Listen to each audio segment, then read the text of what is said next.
de homem é encontrado na zona rural de Patos de Minas. Mulher é salva de afogamento por militares. Todos os dias, 19 mulheres, adolescentes e até crianças são vítimas de abusos sexuais em Minas. Realização de pinturas em calçadas causa insatisfação em moradores do bairro Bela Vista. Tomaram posse novos membros da Associação Comercial e Industrial de Patos. Campanha da Fraternidade visa combate à fome. Sábado é marcado por campanhas de conscientização sobre o autismo. Os dados da Covid-19 em Patos de Minas. O município vai receber mosquito que inibe transmissão de dengue e outras doenças. Os benefícios do beach tênis. Os destaques dos jogos de Atlético e Mamoré. Imposto de renda pode ser destinado para entidades filantrópicas. Ovos de Páscoa estão mais caros este ano. Aponta a pesquisa aumento acima da inflação. Dia da mentira pode ser considerada uma patologia e tem nome. E as formas de fake news. Eu sou Matheus Borges e o NTV News começa agora.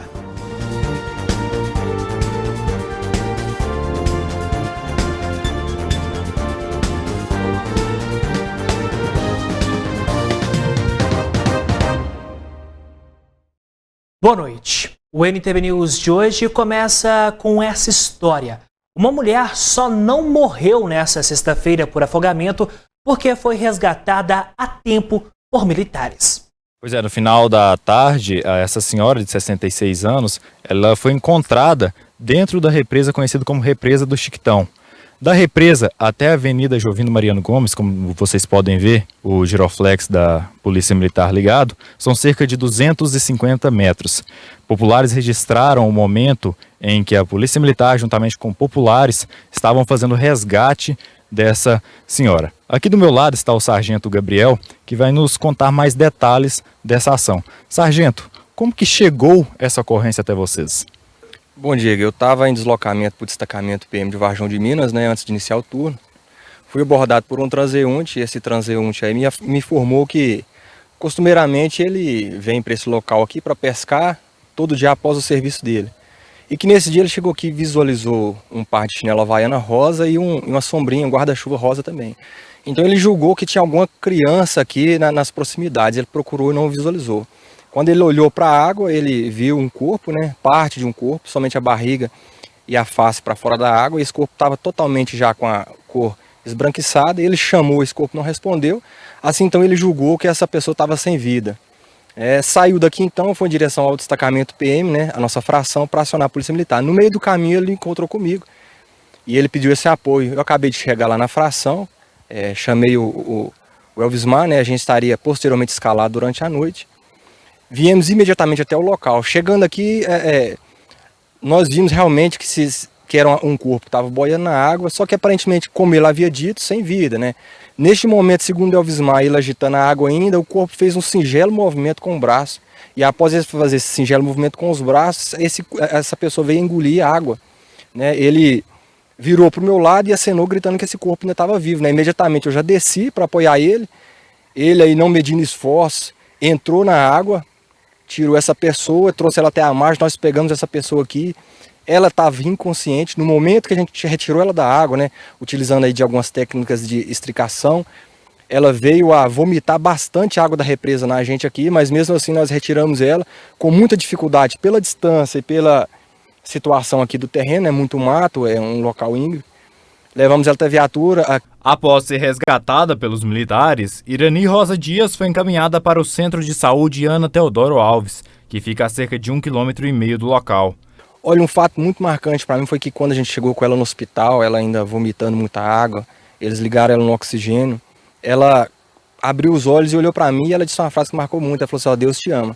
E nesse momento aí eu vi que a nossa profissão de polícia militar vai muito além, né, às vezes, né, que isso aqui não tem preço, cara. Isso, você vê uma pessoa bem, você vê, você está contribuindo, você está salvando uma vida, isso para nós não tem preço. A filha, Francilene, só tomou conhecimento quando as funcionárias do pronto-socorro entraram em contato com ela. E eu sentada lá em casa esperando ela chegar, e nada dela chegar. E de repente a aldeana aqui do posto de saúde me ligou, Diz que os policiais estavam com ela e eu perguntei para ela o que tinha acontecido. Na minha cabeça, ela tinha sido atropelada. E ela não me contou o que era, só falou que ela estava bem, que os policiais tinham trazido ela. Assim que eu estava lá de fora, eles me perguntaram, meus vizinhos me contou que ela tinha realmente, os policiais tinham salvado ela na represa, que os policiais Elvis e o Gabriel, que eles salvaram ela. E foi no momento que eles salvaram ela, trouxe ela aqui para o posto, no momento que eu recebi a ligação, né, que ela estava aqui. E a palavra para mim hoje é gratidão por eles, e primeiramente a Deus, e por eles ter salvado minha mãe. Porque se não fosse eles, minha mãe hoje estaria morta. Segundo o último levantamento feito pelo IBGE em 2021, Varjão de Minas estava com 7.235 habitantes. Aqui, o único órgão de segurança pública que existe é a Polícia Militar. Portanto, não é como Patos de Minas, que tem o Corpo de Bombeiros, para realizar alguns salvamentos, como foi esse caso. Aqui ao meu lado está o Sargento Elvis Mar, que também participou da ação. Sargento, nesse caso, aqui em Varjão de Minas, caso ocorra novamente, como que a população deve prosseguir? O cidadão deve ligar para a Polícia Militar, né, no telefone 34 99930 0764. Esse telefone ele fica na viatura ou no bolso do militar que estiver de serviço. E qualquer situação pode entrar em contato, pode acionar a Polícia Militar para a gente ir até o local e verificar, né? E dessa forma trabalhar junto com a população em prol da segurança pública de Varjão de Minas. Em um caso de emergência estrita, que a pessoa tenha uma qualificação técnica, seja uma pessoa que consiga efetivar esse salvamento, ela pode até fazê-lo.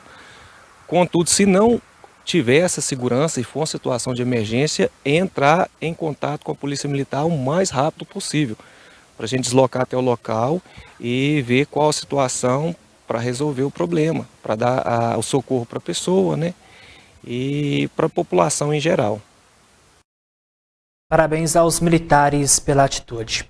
E olha só, o corpo de um homem identificado como Cosme Menes Matos, de 44 anos, natural da cidade de Barrocas, na Bahia, foi encontrado nesta sexta-feira próximo à entrada de uma fazenda em Patos de Minas.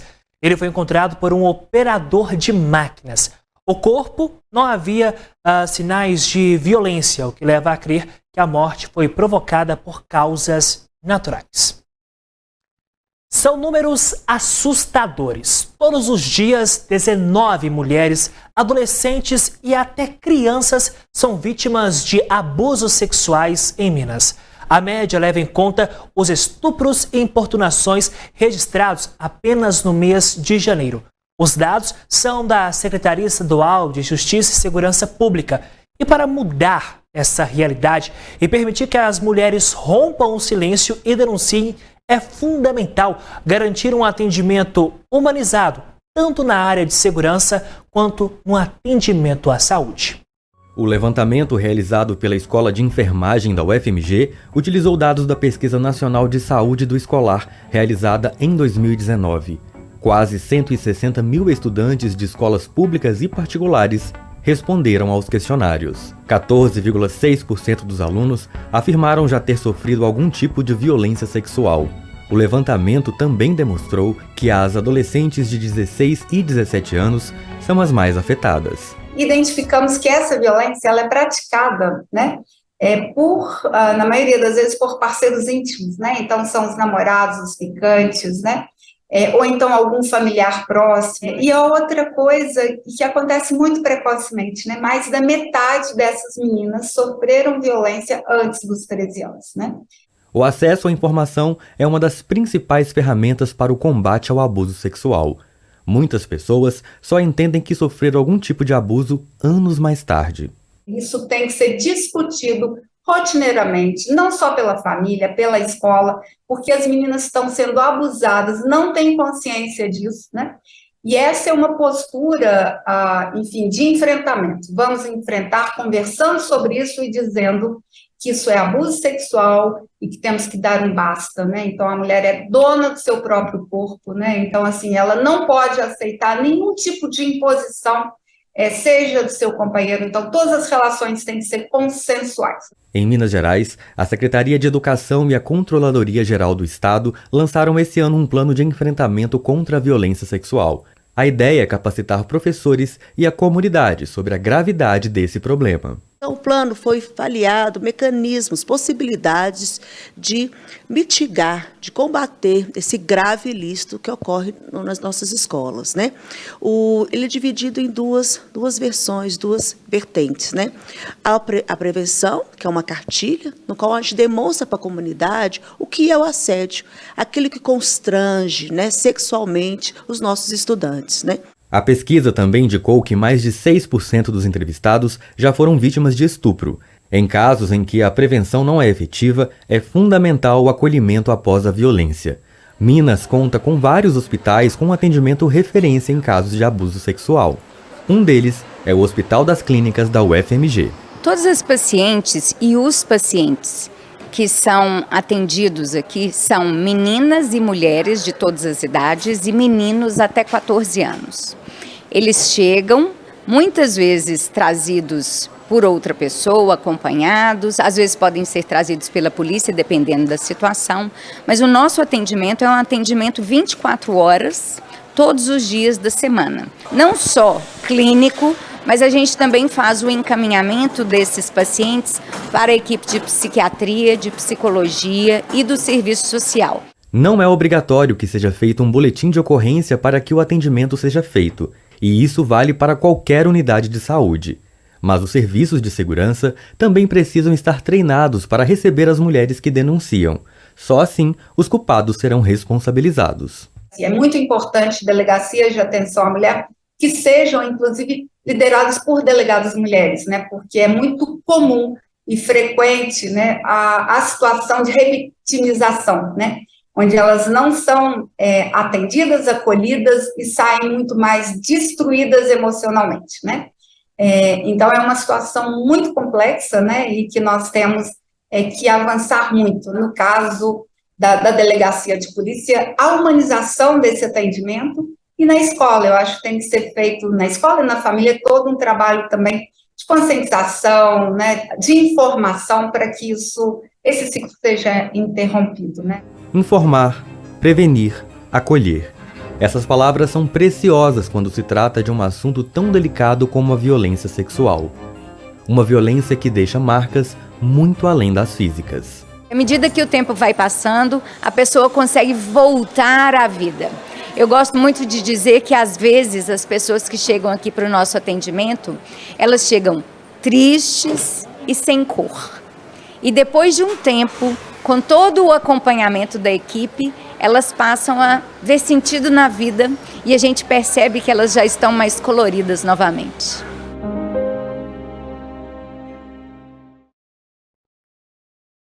As denúncias podem ser feitas diretamente nas delegacias, na delegacia virtual, pelo aplicativo MG Mulher e também no Disque 180 e também pelo 190. Moradores do bairro Bela Vista reclamam de pinturas que estão sendo feitas em uma calçada do local.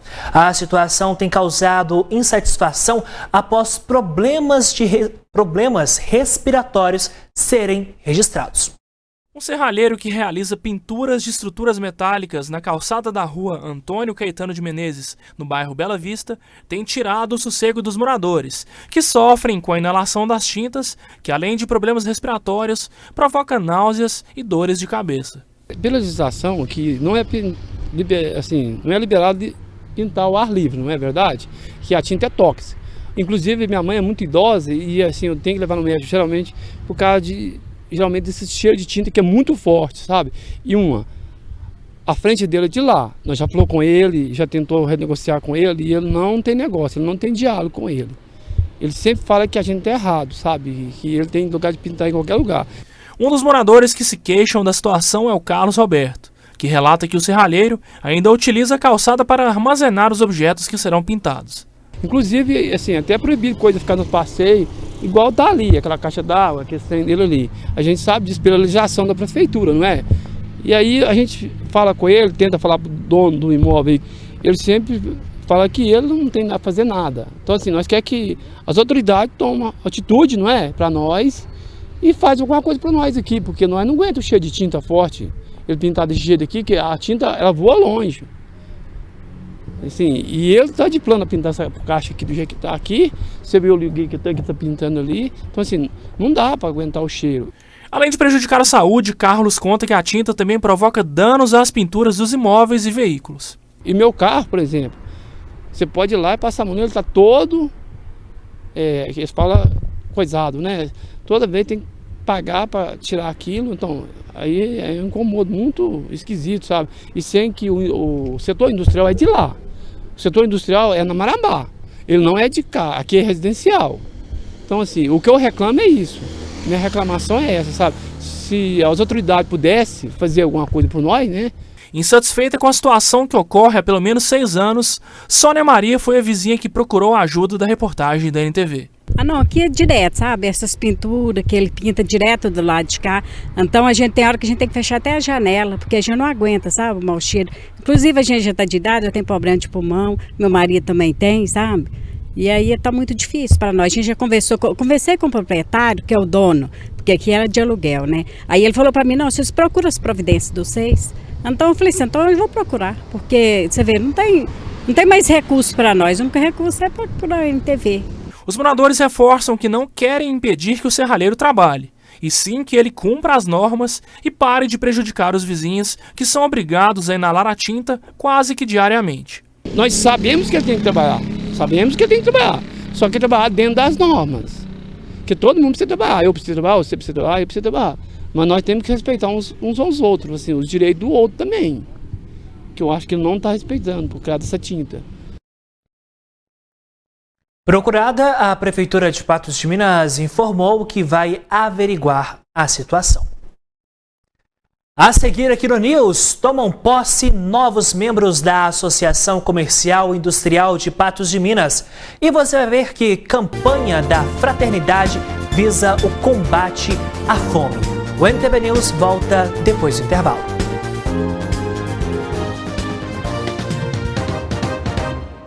Estamos de volta com o News, agora às 7 horas da noite e 23 minutos, para te mostrar que na noite dessa sexta-feira tomaram posse os novos membros da Associação Comercial e Industrial de Patos de Minas.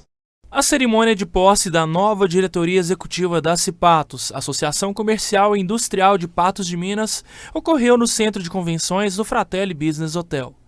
Advogada e diretora de uma empresa de estruturas metálicas, Simara Gomes de Melo será a nova presidente do biênio 2023-2025. Cheguei a Cipatos através do convite do Vinícius Dias e ele fez um convite para várias mulheres para integrar a associação. Nós criamos a Câmara da Mulher e lá nós fizemos vários trabalhos. Teve a Rua Viva, depois nós fizemos alguns congressos com mulheres e de lá para cá eu vim passando por diretorias, já fui tesoureira da associação, fui vice do Barrinha. Então assim, é um prazer enorme estar assumindo a presidência hoje da Cipatos.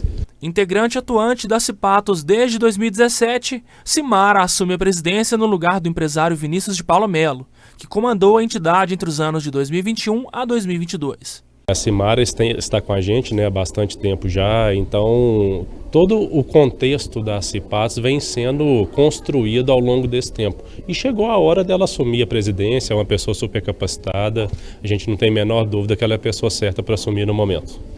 Simara é a 4ª mulher a assumir a presidência da Cipatos. Além disso, a diretoria executiva foi composta por outras 4 mulheres, incluindo a nova vice-presidente Cíntia Moraes. É muito importante, Eu acho que quando você combina, as habilidades de um homem junto com as habilidades da mulher, a gente tem muito mais condição de alavancar, principalmente a associação comercial, o associativismo, que é muito importante para o desenvolvimento da nossa cidade e da nossa região também.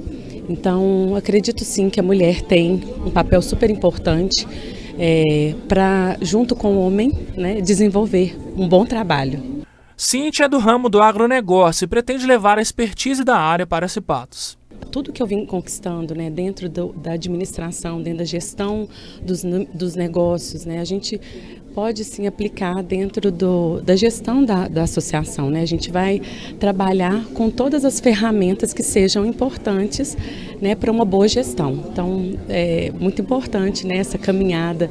E também de eu ter vindo um pouco lá, né, há 7 anos atrás, quando o Vinícius Dias me convidou para presidir, na época, presidir a Câmara da Mulher Empreendedora dentro da Cipatos. Foi muito importante, eu aprendi muito com as pessoas que estavam no momento lá, então acredito que vai ser bem produtivo. A nova diretoria executiva busca retomar a força da Cipatos após os anos pandêmicos. É um grande desafio ainda, mesmo eu estando no ramo. O que a gente pretende? Trazer depois dessa pandemia o associado para dentro da casa, para a gente ver quais são as demandas, o que cada segmento vai precisar, para a gente poder tomar as medidas que serão necessárias. Vinícius de Paula Melo acredita que deixou um legado e que Cimara estará à altura para dar continuidade ao trabalho. Os desafios foram muitos, né? Aquele momento que a gente teve que decidir de fechar o comércio, isso obviamente que a gente luta pelos interesses dos associados, que é do comércio, e então a gente chegou num momento que foi extremamente difícil nesse sentido. Eu acho que o legado é que a gente deixou a associação de certa forma mais forte, mais unida, por ter passado por tanta dificuldade, a gente conseguiu de certa forma sair mais forte. Então, Vinícius pegou um período difícil, que foi um período de pandemia, onde que tudo fechou, né? Então teve que se reinventar. Eu quero seguir os passos, os projetos, né? Continuar com o Café com Negócios, as reuniões, para a gente manter a Cipatos viva. No Brasil, mais de 33 milhões de pessoas estão em situação de fome, de acordo com a Rede Brasileira de Pesquisa em Soberania e Segurança Alimentar e Nutricional. O país voltou a aparecer no mapa da fome das Organizações das Nações Unidas, a ONU. Isso depois de uma década. A emergência sobre o assunto fez com que, pela 3ª vez, a Conferência Nacional dos Bispos do Brasil assumisse a realização de uma campanha da fraternidade que trouxesse luz ao tema, buscando fomentar ações em todos os níveis para minimizar os impactos desta realidade.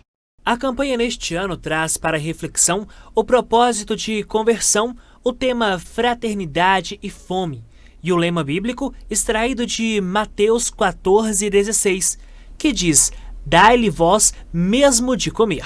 A paróquia, junto com a campanha da fraternidade, pensando no lema da campanha da fraternidade, que é Fraternidade e Fome, colocou essa ação aqui no Cristalvo para a gente interagir um pouco mais com a comunidade local e assim interagindo também com toda a paróquia, né, com todas as comunidades. Congregamos todos aqui com o intuito de levar o lema à frente, né? Dai-vos vós mesmos de comer. Para isso, em Patos de Minas, uma manhã diferente na quadra do Projeto Cristalvo. E a música já indica a animação total por aqui, desde os mais pequenos até os maiores também. Estou fazendo as crianças se enturmar mais, eu estou ficando muito feliz com o que eu estou fazendo e com as alegrias das crianças, que elas não estão mais ficando só mais lá em casa, lá na bolinha delas, estão vindo aqui brincar, gastar energia. Eu tô achando muito bom, eu esperava menos, mas tá sendo muito bom. Foi surpreendido? Muito. Brinquei no pula-pula, cortei o cabelo e comi pipoca. E o que você tá achando de participar desse evento hoje? Muito legal. Por quê? Porque tem muitas pessoas. Essa mãe veio acompanhar a filha e sabe da importância do envolvimento. Muito legal, né? Igual a Rafa faz amizade muito fácil e eu acho que é muito importante. Ô Rafa, me conta, o que você achou de tudo isso? Legal, muito bom. Esse momento dá pra divertir, dá pra conectar ainda mais com Jesus? Me conta. Dá. Uhum. Gostou? Gostei. Sabe-se que Deus é um Deus de amor. Por isso, a conscientização de dar-lhe vós mesmo de comer, com o envolvimento de diversos parceiros.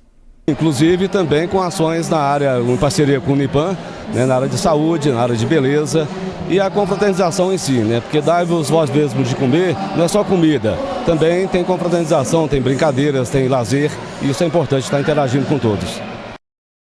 Pois é isso. Deus é um Deus de amor. E olha só, no próximo bloco você vai ver que sábado é marcado por campanhas de conscientização sobre o autismo.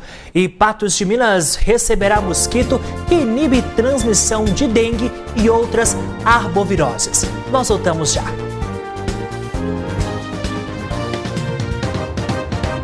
Agora, às 7 horas da noite e 34 minutos, o Dia Mundial de Conscientização do Autismo foi definido pela Organização das Nações Unidas em 2007 e é comemorado no dia 2 de abril.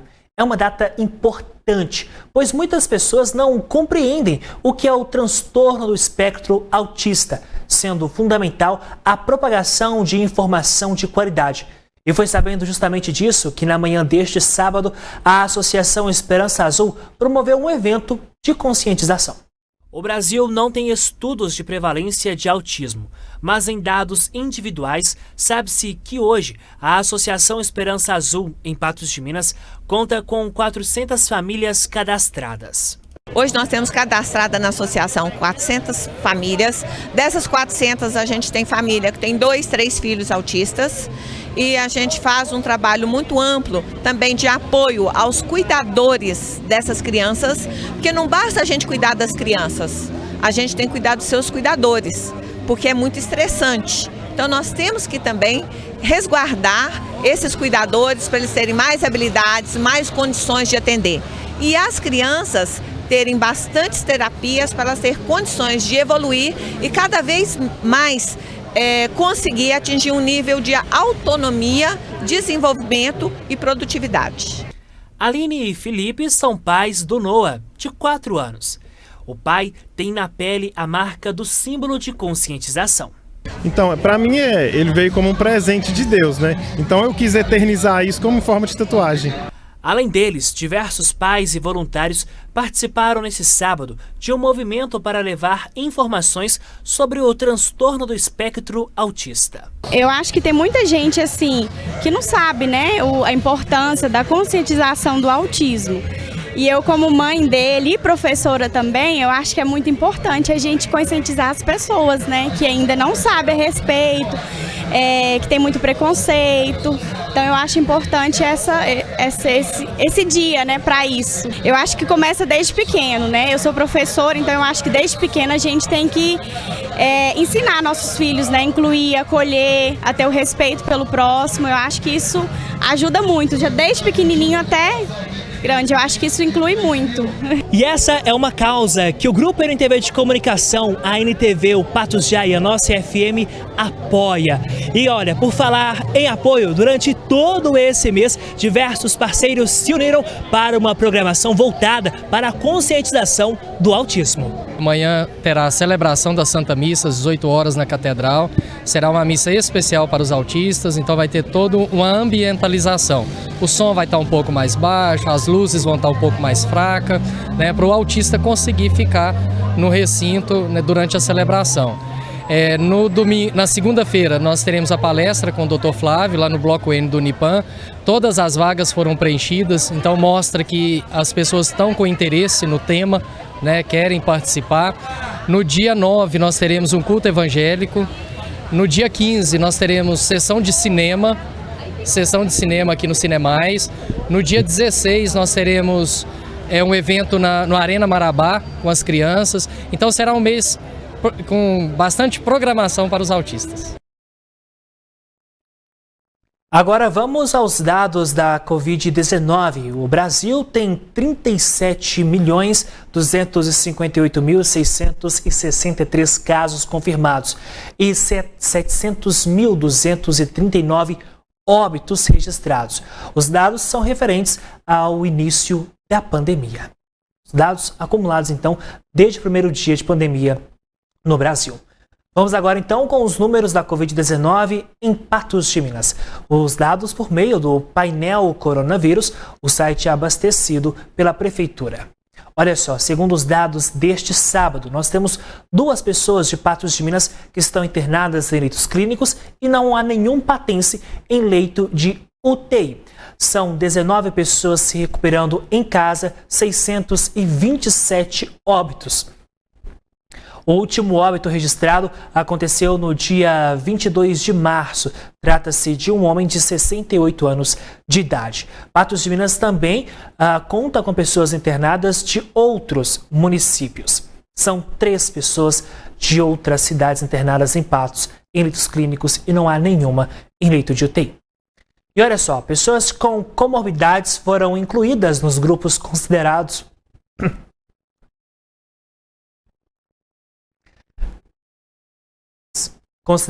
prioritários para receber a vacina bivalente contra a Covid-19. Já eu volto com as informações sobre essa nota para você, porque Patos de Minas vive seu 2º ano endêmico consecutivo de dengue. Só em março o município teve 453 casos confirmados da doença. Patos de Minas está entre as cidades que devem receber um mosquito que impede que o vírus da dengue, zika, chikungunya e febre amarela se desenvolvam dentro do Aedes aegypti, contribuindo assim para a redução destas doenças. Parece até contraditório, né? Produzir mosquito para acabar com a dengue. Mas nós estamos na lista do estado para receber um mosquito geneticamente modificado. É um mosquito macho. Quando ele cruza com a fêmea, só produz mosquitos machos. Quem transmite as doenças, né? Zika, chikungunya, dengue, é só a fêmea. Então, não tendo fêmea circulando, nós não temos a transmissão da doença. Nós estamos aí na lista dos próximos a receber esse mosquito. Nós estamos confiantes que vão chegar mais rápido para a gente conseguir aí mais uma arma contra a dengue, fora todo o fumacê, as bombas, os venenos e o trabalho da equipe. Enquanto não chega, sabe-se que os bairros com mais casos confirmados de dengue são o bairro Jardim Esperança, Nossa Senhora Aparecida, Quebec e o Centro. Nós temos até um alerta e um apelo à população para deixar os agentes comunitários de endemia e de saúde entrarem nas casas das pessoas para ajudar a fazer essa verificação. Tem muita casa fechada, região central é um local onde as pessoas às vezes trabalham muito ou viajam, fica muito fechada. Então, casa fechada, uma tampinha de garrafa vira foco de dengue aí. Para ajudar no enfrentamento e tentar minimizar a grande demanda dos últimos dias na UPA, foi inaugurado neste sábado um centro de atendimento para pessoas com sintomas de dengue. O novo ponto leva em consideração a superlotação da UPA. Para se ter ideia, a unidade teve em média no mês de março 610 atendimentos dia. Deste total, cerca de 200 com sintomas de dengue. Nós estamos com a média de atendimento na UPA muito alta, quase uns 200 sintomáticos dia de dengue lá. Então, concentrar esses sintomáticos aqui no centro de referência. O local funcionará 24 horas, com 15 poltronas, salas médicas e outros meios para atendimento de pessoas com suspeita ou confirmação da doença. Na manhã desse seu primeiro dia, a movimentação foi aquém da esperada. Lembrando que a entrada é pela avenida lateral, não é pela entrada principal do batalhão. Pessoa com sintomas de dengue, dor no corpo, febre, vômito, diarreia, as manchinhas e coceiras no corpo, aquelas manchinhas vermelhas, procurar, em vez de ser a UPA, direto o Centro de Enfrentamento de Dengue. Durante a semana os PSFs também estão atendendo, tem soro venoso lá, tem toda a hidratação no PSF também e sintomáticos de dengue, se caso de pronto-socorro, procurar o centro de referência de dengue aqui e não a UPA. Nós vamos deixar a UPA concentrar mais as outras doenças para desafogar lá, que nós vimos esses dias muito cheios. Nós estamos com a média de atendimento na UPA muito alta, quase uns 200 sintomáticos dia de dengue lá. Então, concentrar esses sintomáticos aqui no centro de referência.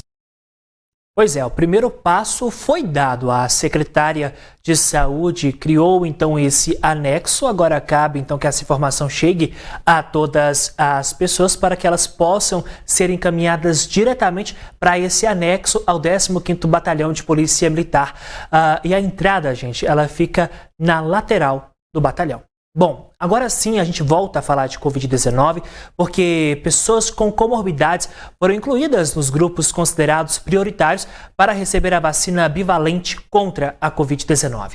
De acordo com a nota técnica, a inclusão foi feita por conta da disponibilidade de doses do imunizante e tem como base orientações da Organização Mundial de Saúde. Vamos então à lista. Quem tem direito de receber essa vacina bivalente são as pessoas com diabetes, pneumopatias crônicas graves, hipertensão arterial resistente, estágio 3, estágios 1 e 2, com lesão em órgão, insuficiência cardíaca, cor pulmonal e hipertensão pulmonar, cardiopatia hipertensiva, síndromes coronarianas, valvopatias, miocardiopatias e periocardias. Patias também são algumas das pessoas que podem e que terão direito a receber essa dose da vacina bivalente. Para saber quem tem direito, basta acessar o site da Secretaria de Saúde para ter mais informações.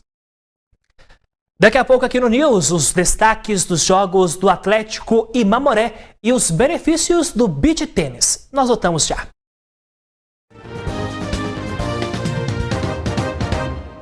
O beach tênis é um esporte que mistura o tênis tradicional, vôlei de praia. Apesar de ter surgido na década de 80, só chegou no Brasil em 2008 e desde então adquiriu muitos adeptos de lá para cá. E acredite, viu? São vários os benefícios da prática esportiva. O beach tênis nasceu em meados de 1987 na Itália. Em 1996, o esporte começou a se profissionalizar e atualmente tem uma mistura de tênis tradicional, vôlei de praia e badminton. E suas regras e práticas vêm se modificando ao longo dos anos. De forma bem simples, no beach tênis, o objetivo do jogador é passar a bolinha para o outro lado sem pingar no chão. O esporte se assemelha ao tênis de quadra por permitir apenas um toque de cada lado e se aproxima do vôlei de praia por causa da movimentação dos jogadores e da rede mais alta. Hoje o beach tênis, consiste basicamente em um jogo de duplas. A gente também tem um jogo de simples, mas que não é muito comum no cenário, Realmente o jogo de duplas ele tem uma apreciação maior, até por ser um jogo mais dinâmico. Então basicamente duas duplas sempre vão alternando saques, A gente tem uma contagem bem parecida com a do tênis, basicamente 4 pontos, mas que são nomeados em 15, 30, 40 e o game. Então a gente tem essa divisão de pontos, games e sets, Basicamente os torneios profissionais são disputados em melhor de 3 sets. Os amadores dependem muito da questão do torneio, da organização, e o objetivo é manter a bola dentro da quadra, das 4 linhas, ou conseguir jogar a bola para o chão da quadra adversária. A modalidade chegou ao Brasil em 2008 e desde então o beach tênis vem crescendo rapidamente para outras cidades. E a prática do esporte também traz inúmeros benefícios. Os principais são fortalecimento muscular, alto gasto calórico, baixo impacto para as articulações, coordenação motora e agilidade, condicionamento aeróbico, concentração e foco e de fácil aprendizagem para jogar. É muito nítido ver que a gente trabalha uma parte motora muito grande. Basicamente o corpo inteiro em trabalho, desde a parte das pernas, a parte dos braços e tudo mais, e com o impacto reduzido também que a areia traz, Então a gente pode ver alguns atletas que têm problemas em coluna, em joelho, mas que conseguem estar aqui praticando esporte justamente por causa dessa baixa absorção do impacto, E também a gente trabalha com crianças, é muito bacana ver que dá para desenvolver essa parte motora também, equilíbrio, Essa relação dos olhos com o físico. Então, assim, é um esporte completo. A gente costuma dizer que a gente trabalha de tudo um pouquinho aqui e realmente é muito bacana aí pro próprio corpo e para a saúde. O Rodrigo é um grande adepto do esporte e percebeu ao longo da prática o quanto seu condicionamento físico e mental melhoraram com o novo hábito esportivo. É um esporte muito bom, praticado no ar livre aqui.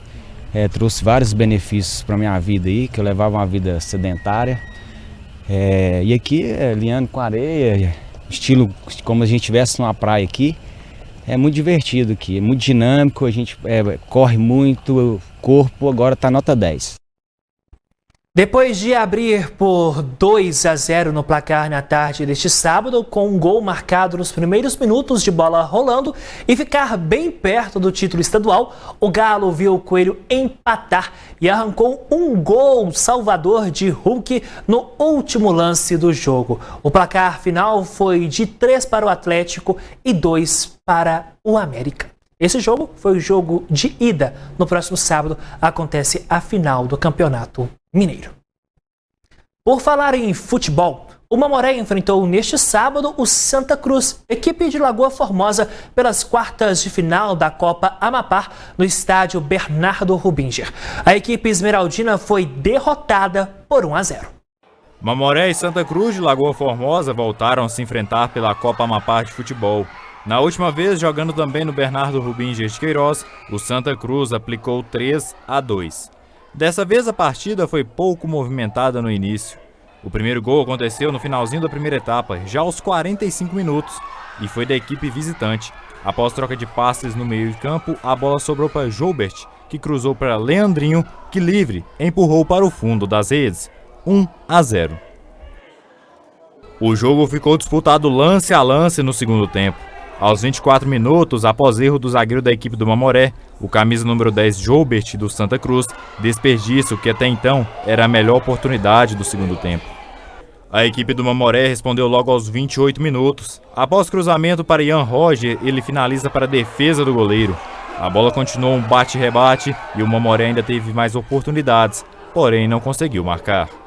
A equipe de Patos de Minas tenta mais uma vez, com uma batida de falta. Porém, antes da cobrança, um princípio de briga, que logo foi resolvido. E na cobrança, Russo finaliza à esquerda do gol. A equipe de Lagoa Formosa foi para o ataque e após troca de passes, Luiz Cláudio finaliza para fora.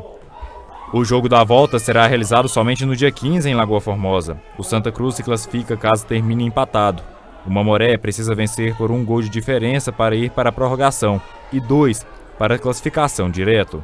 Apesar da vantagem, Leandrinho diz que é preciso manter os pés no chão. O treinador Jarrão não deixa nós pensar assim, porque nós ganhamos de 1-0, nós não podemos acomodar. Lá é 0-0, nós vai por tudo ou nada também do mesmo jeitinho. Tentar continuar liderando a tabela, né? E poder levar, se Deus quiser, a final para dentro de casa. Tanto na primeira vez que se enfrentaram, quanto dessa vez, a torcida teve papel importante. E já tem torcedor pensando no jogo da volta. Sim, com certeza. Um clube muito bom. Dessa vez, espero que vá longe. Espero ver ele no final. Vai fazer mais barulho ainda lá em Lagoa Formosa? Com certeza, com bolos, foguetes e tudo pontuado. Ainda hoje aqui no NTV News, ovos de Páscoa estão mais caros este ano. Pesquisa aponta aumento acima da inflação. E Dia da Mentira, ela pode ser considerada uma patologia e tem nome. Agora são 7 horas da noite e 54 minutos. O News volta já. 1º de abril é considerado o Dia da Mentira. E olha, a mentira pode ser considerada uma patologia e tem nome, mitomania. Neste quadro clínico, insere-se as pessoas que contam mentiras compulsivamente. Histórias mostram consequência de mentiras. Esta é a história de Pedro. Pedro e o Lobo conta a história de um pastor de ovelhas que, enquanto assistia ao rebanho se alimentar, ficava entediado e pensava em como poderia se entreter. Nisso, ele teve a ideia de gritar pedindo socorro, falando que um lobo estava devorando suas ovelhas. Daí os vizinhos apareciam para ajudá-lo e ele se divertia rindo da cara deles. Ele fez isso por diversas vezes. Num certo dia, um lobo de verdade apareceu e ele gritou pedindo socorro. Porém, dessa vez, ninguém apareceu. E o garoto teve que assistir ao lobo devorando seu rebanho. Essa é uma das fábulas que ilustram as consequências da mentira. A literatura é importante porque ela consegue ensinar valores para as crianças sem ser de uma forma sofrida, sem passar tanta, sem dar essa intenção, sem mostrar tanto que está passando, né? Então a gente tem literatura que ensina a não mentir, literatura, antigamente eles tinham muito medo das crianças irem na floresta, então tinha muita coisa na floresta, tinha lobo na floresta, tinha bruxa má na floresta, porque as crianças não podiam, né, ir embora. Então o jeito deles conseguirem lidar com as crianças indo para brincar na floresta, era assim. Então a literatura ela tem bastante importância de ensinar de forma leve, ela tem como fazer as crianças dormirem, as crianças se alegrarem, né? Então a literatura ela é extremamente importante para a vida inteira, né? Que eu falo que quem gosta de ler desde pequenininho consegue tirar nota boa até em matemática, porque é interpretação de texto. Por meio da psicologia, a mentira é dividida em 3 categorias: a mentira do bem, a patológica e a compulsiva. A mentira do bem é quando a pessoa mente ou omite uma informação com o intuito de proteger outra pessoa ou evitar algo pior. Já as outras 2 classes podem ser prejudiciais para a pessoa. Na mentira patológica é quando o sujeito não se importa mais com as consequências e só pensa em si. Na categoria compulsiva, a pessoa até se importa, mas não consegue parar. Essas 2 subclasses, elas têm grandes prejuízos de forma social, de forma financeira. Muitas vezes a pessoa acaba se comprometendo, afetiva, porque as pessoas que convivem com essa pessoa, elas têm um desgaste emocional muito grande, uma quebra de confiança muito importante, porque elas não conseguem acreditar, né, mais. Mesmo que a pessoa tente provar diversas vezes, ele não consegue. Né, ele não consegue mais acreditar 100% naquela pessoa. Então, a gente entende que é um desgaste muito grande, tanto para a pessoa como para quem convive com ela. Nos casos mais graves, é recomendado acompanhamento médico para que a mentira não se torne patológica. Existe uma mudança de comportamento. Né? A gente consegue adequar o comportamento, porque a mentira, principalmente a compulsiva, e eu falo agora com essas questões da tecnologia, rede social, ela incentiva muito isso, né? A autopromoção e tudo mais, e o ser humano ele acredita muito mais que é melhor mostrar do que realmente ser, né? E aí, então, o que a gente faz? A gente começa a trabalhar essas questões com ele, né? O dano que ele pode causar ao outro, por que ele faz aquilo, muitas vezes a gente investiga, né? O porquê que chegou aquilo, né? Muitas formas... ele procura recursos, né? E a gente trabalha outras formas de recurso com ele para ele não ter que chegar naquela situação. Apesar de que, como eu te falei, quando no caso da categoria da patologia, que é a mitomania, ela já tem que fazer um acompanhamento médico e psicológico, né? É como se fosse um nível e ele vai ficando cada vez mais crítico, né? Então, retornar isso é um pouquinho mais difícil, mas nada impossível. E você sabia que 9 em cada 10 pessoas com acesso à internet no Brasil já receberam pelo menos um conteúdo falso sobre o coronavírus? E que as notícias falsas circulam 70% mais rápido do que as verdadeiras? A desinformação é um mal social que interessa a muita gente. Com a popularização e acesso facilitado aos meios de comunicação, o conceito de fake news ganhou forma. Em 2018, o Instituto Mundial de Pesquisa divulgou um estudo. De acordo com o levantamento, 62% dos entrevistados do Brasil admitiram ter acreditado em notícias falsas, valor acima da média mundial, que é de 48%. Outro estudo, consultado em junho de 2020 sobre o relatório de notícias digitais do Instituto, mostrou que o WhatsApp é uma das principais redes sociais de discussão e troca de notícias no país, perdendo apenas para o Facebook. O levantamento apontou que 48% dos brasileiros que participaram da pesquisa usam o aplicativo como fonte de notícias, número bem superior comparado ao índice de países como Austrália, que é de 8%, Reino Unido, 7%, Canadá, 6% e Estados Unidos, 4%. Pois é, estamos cansados de mentira, né? E neste dia 1º de abril, nada de mentiras. Vamos em busca e checagens das informações, sempre em busca da verdade. A você de casa, obrigado pela sua companhia. Mais informações no patosjá.com.br. O NTV News deste sábado vai ficando por aqui. Bom final de semana, juízo, e a gente se encontra na segunda-feira. Boa noite.